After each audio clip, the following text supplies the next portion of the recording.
IVF చికిత్సలో 25% భారీ discount, free doctor consultation, free ultrasound scan, logo launch, Andro max advanced male infertility centre ను కూడా ప్రారంభించారు. భద్రాచలం వద్ద గోదావరి ఉధృతి కొనసాగుతోంది. ప్రస్తుతం భద్రాచలం వద్ద నీటి మట్టం 48 అడుగులకు చేరింది. దీంతో రెండవ ప్రమాద హెచ్చరికను జారీ చేశారు.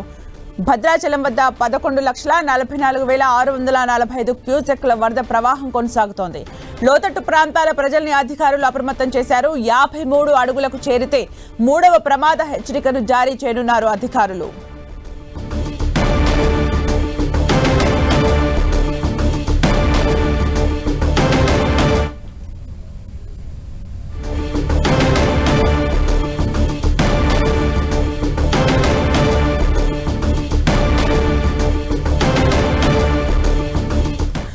ప్రస్తుతం అక్కడ మంత్రి పొంగులేటి పర్యటిస్తూ ఉన్నారు. లైవ్ లో చూద్దాం.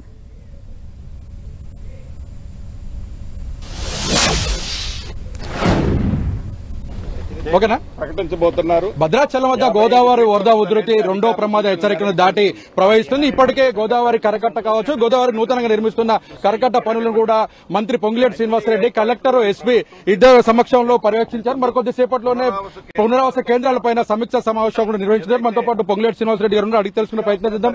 మొత్తంగా భద్రాచలంలో ఎంత ప్రమాదం వచ్చినా ఇబ్బంది లేకుండా ఉండేందుకు పునరావాస కేంద్రాలు కావచ్చు అన్ని ఏర్పాట్లు కూడా చేస్తున్నామని కూడా మంత్రి చెప్తున్న పరిస్థితి ఉంది. ఓవరాల్ గా చూసుకున్నట్లయితే ఇప్పటికీ రాత్రి లోపు మొత్తం మూడో ప్రమాద హెచ్చరికను కూడా జారీ చేస్తామని కూడా అధికారులు కూడా చెప్తున్న పరిస్థితి అవుతుంది. మొత్తంగా సార్ చెప్పండి, ప్రధానంగా గోదావరి వరద ఉధృతికి సంబంధించి ఎంత పెరిగే అవకాశం సంబంధించింది కూడా పరిశీలించాం. అక్కడ జరిగిన నష్టానికి రాష్ట్ర ప్రభుత్వం నుంచి కొంత కాంపెన్సేషన్ కూడా ప్రకటించాం గౌరవ ముఖ్యమంత్రి గారి సూచనల మేరకు.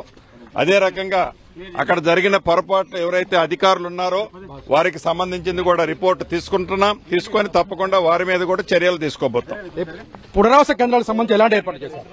ఆల్రెడీ పునరావాస కేంద్రాల్లో రెండో హెచ్చరిక జారీ చేసిన తర్వాత మూడో హెచ్చరిక కూడా ఈ నైట్ కల్లా రాబోతుంది. పునరావాస కేంద్రాలు ఆల్రెడీ రెడీ చేశాం. అన్ని వసతులతో గతంలో లాగా ఏదో భోజనం పెట్టాలి అని పెట్టకుండా ఇది ఈ ప్రభుత్వం యొక్క బాధ్యతగా అన్ని వసతులతో భోజనాలు ఏర్పాటు చేస్తున్నాం. ప్రజలకు అసౌకర్యం కలగకుండా ఉండే విధంగా నిత్యావసర సరుకులతో పాటు ప్రతి ఒక్క వస్తువు బ్లాక్ మార్కెట్ కాకుండా సామాన్య ప్రజానీకానికి అందుబాటులో ఉండే విధంగా ఆ ఏర్పాట్లు కూడా చేపట్టడం జరిగింది. ఎంత వస్తుంది అనుకుంటున్నారు ఫ్రెండ్? ఇప్పుడున్న ఇన్ఫర్మేషన్ ప్రకారం అయితే 55 నుంచి 55.5 ఫీట్ల వరకు వచ్చే అవకాశం అనిపిస్తుంది. పెద్దవాగు ప్రాజెక్టు వల్ల పెద్ద ఆస్తి నష్టం జరిగింది. ఇప్పటికే మీరు మీ ట్రస్ట్ పేరుతో కూడా సహకారం అందించిన పరిస్థితి. దీనికి సంబంధించి ప్రభుత్వం నుంచి ఎలాంటి నివేదికలు తీసుకుంటున్నారు? ఆల్రెడీ డ్యామేజ్ జరిగిన దాని మీద ఇంజనీరింగ్ సెక్టర్ లో ఎక్కడ పొరపాటు జరిగిందో ఆల్రెడీ నివేదిక ఆదేశించాం. ఆ రిపోర్టులు కూడా వస్తున్నాయి. జరిగిన నష్టం ఏదైతే రైతులకుందో దానికి కాంపెన్సేషన్ గౌరవ ముఖ్యమంత్రి గారి సూచనల మేరకు ప్రకటించాం. నిన్న మా వ్యవసాయ శాఖ మంత్రి వర్యులు తుమ్మల నాగేశ్వరరావు గారు కూడా ఆ ప్రాంతంపై పర్యటించారు.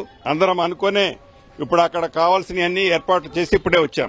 కాంగ్రెస్ ప్రభుత్వం నిర్లక్ష్యం వల్లనే పెద్దవాగు ప్రాజెక్టు తగ్గిందని బీఆర్ఎస్ పార్టీ నేతలు విమర్శిస్తున్నారు. ఏమంటారు వాళ్ళకి?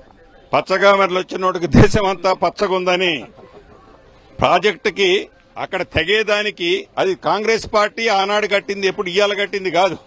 మీ 10 సంవత్సరాల్లో దానికి కనీసం దాని మొఖాన మెయింటెనెన్స్ కూడా చేయలేదు. చెయ్యని కారణంగా ఆ గేటు పని చేయలేకపోయా. దానికి కారకులు మీరు. మళ్ళా సౌండ్ వస్తుంది మీ దగ్గర నుంచి. తప్పకుండా తప్పు మీది. మళ్ళా కాంగ్రెస్ పార్టీ ప్రాజెక్టు తెప్పిందని చెప్పడానికి కనీసం సిగ్గైనా ఉండాలి.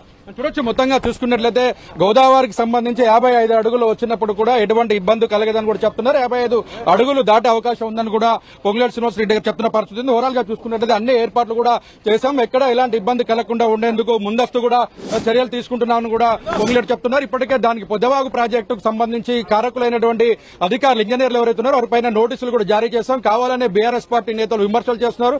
పచ్చకామర్లో వచ్చిన వరకు లోకమంతా పచ్చగా కనపడ్డట్లు 10 ఏళ్లుగా పెద్దవాగు ప్రాజెక్టు మెయింటెనెన్స్ ఇవ్వడంలో నిర్లక్ష్యంగా ఉన్నటువంటి వాళ్ళు ఇప్పుడు విమర్శలు చేయడం సరైంది కాదని కూడా పొంగులేటి కౌంటర్ ఇచ్చిన పరిస్థితి ఉంది. కెమెరామెన్ విజయ్తో సైదులు, 10 టీవీ, భద్రాచలం.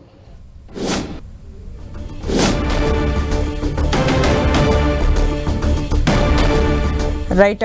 గోదావరి ఉధృతి పెరుగుతూ ఉంది. అయితే సాయంత్రం వరకు అంటే రాత్రి వరకు 55.5 అడుగుల మేర రావచ్చు అంటూ కూడా మంత్రి చెప్పడం జరిగింది. ఇప్పటికే 2వ ప్రమాద హెచ్చరిక జారీ చేశారు. రాత్రి వరకు 3వ ప్రమాద హెచ్చరిక కూడా జారీ చేయబోతున్నట్టుగా చెప్పారు. పునరావాస కేంద్రాలకు లోతట్టు ప్రాంత ప్రజల్ని తరలించి ఏదో నామమాత్రంగా కాకుండా వాళ్ళకి అన్ని సౌకర్యాలు కూడా కల్పిస్తామంటూ కూడా మంత్రి పొంగులేటి శ్రీనివాసరెడ్డి చెప్పడం జరిగింది.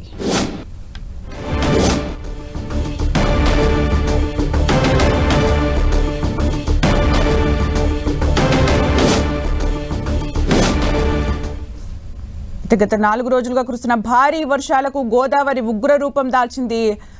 లోతట్టు ప్రాంతాలు కూడా జలమయమైన పరిస్థితిని మనం చూసాం. మనం విజువల్స్ లో చూడొచ్చు గోదావరి ఉగ్ర రూపాన్ని. భద్రాచలం దగ్గర గోదావరి ఉగ్ర రూపం కనిపిస్తోంది. అయితే సాయంత్రం అంటే నైట్ వరకు కూడా 55 అడుగుల మేర కూడా వచ్చే అవకాశం కనిపిస్తోంది. అయితే ఇప్పటికే 2వ ప్రమాద హెచ్చరిక జారీ చేశారు. 3వ ప్రమాద హెచ్చరిక కూడా జారీ చేసే అవకాశం ఉన్నట్టుగా తెలుస్తోంది. లోతట్టు ప్రాంత ప్రజల్ని పునరావాస కేంద్రాలకు తరలించే ప్రయత్నం కూడా చేస్తూ ఉన్నారు అధికారులు.